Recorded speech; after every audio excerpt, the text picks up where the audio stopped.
नमस्ते। कभी सोचा है कि क्या कोई छोटा सा अच्छा काम किसी की पूरी जिंदगी बदल सकता है? आज की कहानी जादुई जलेबी बस इसी बारे में है। ये हमें बताती है कि असली दौलत असल में दया से मिलती है, न कि लालच से।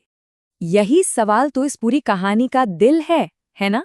तो चलिए साथ में मिलकर कह सकते हैं इस रहस्य को सुलझाते हैं और देखते हैं कि आखिर कैसे एक मामूली सा जलेबी बनाने वाले की दुनिया हमेशा हमेशा के लिए बदल गई। तो कहानी शुरू होती है रामू से, एक बेहद ईमानदार आदमी जो एक छोटे से पुराने से ठेले पर जलेबियां बेचता था। सोचिए, पूरा पूरा दिन गुजर जाता था, लेकिन उसकी दुकान पर कोई ग्राहक नहीं आता था। हाल ये था कि वो और उसकी बेटी चुटकी अक्सर भूखे पेट ही सो जाया करते थे।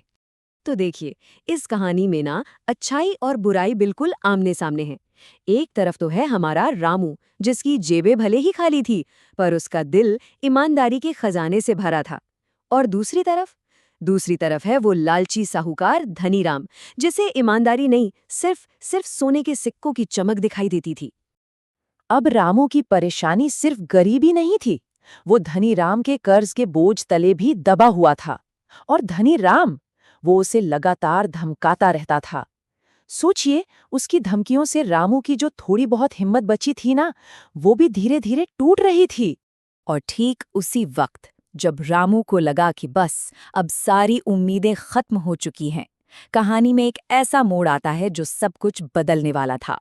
एक भूखा फकीर उसके दरवाजे पर दस्तक देता है और बस यहीं से जादू की शुरुआत होती है। अब फकीर ने जो गुजारिश की वो रामू के लिए एक इम्तिहान जैसा था। देखिए, उसके पास घर में सिर्फ इतना ही आटा बचा था कि जिससे बस वो और उसकी बेटी अपना रात का खाना खा सकें, सिर्फ उतना। लेकिन अपनी बेटी की बात सुनकर रामू ने एक पल भी नहीं सोचा। उसने अपना आखिरी खाना उस भूखे फकीर को दे दिया। ये उसकी दयालुता का सबसे बड़ा सबूत था, भले ही इसके बाद उन्हें खुद भूखा रहना पड़ता। रामू की इस नेकी ने, इस दया ने फकीर का दिल जीत लिया और इनाम में उसे क्या मिला? एक छोटा सा मटका। पर रुकिए, ये कोई मामूली मटका नहीं था। इसके अंदर था अमृत घोल। जी हाँ, एक ऐसा जादू जो रामू की किस्मत हमेशा हमेशा के लिए बदलने वाला था। लेकिन ठहरिए, इस तोहफे के साथ एक बहुत जरूरी चेतावनी भी जुड़ी थी। फकीर ने साफ साफ कहा था कि ये जादू सिर्फ और सिर्फ साफ दिल वालों के लिए है। और यही चेतावनी कहानी में आगे जो कुछ भी होने वाला है उसकी नींव रखती है। और फिर अगले ही दिन समझिए एक चमत्कार हो गया। अमृत घोल की बस एक बूंद, सिर्फ एक बूंद ने जलेबियों को बिल्कुल सोने जैसा बना दिया।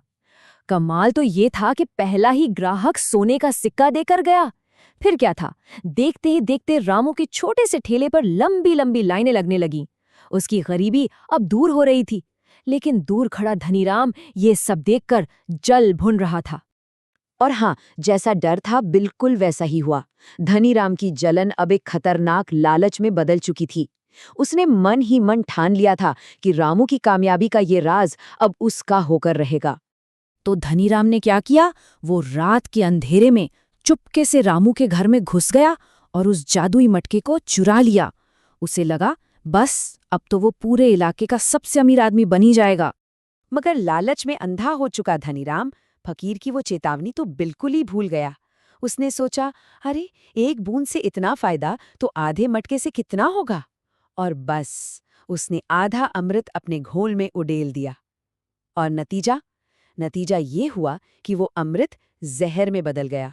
और जब उसने लोगों को मुफ्त में जलेबियां खिलानी शुरू की तो उसकी वाहवाही तो छोड़िए, चारों तरफ से उसकी बेइज्जती होने लगी।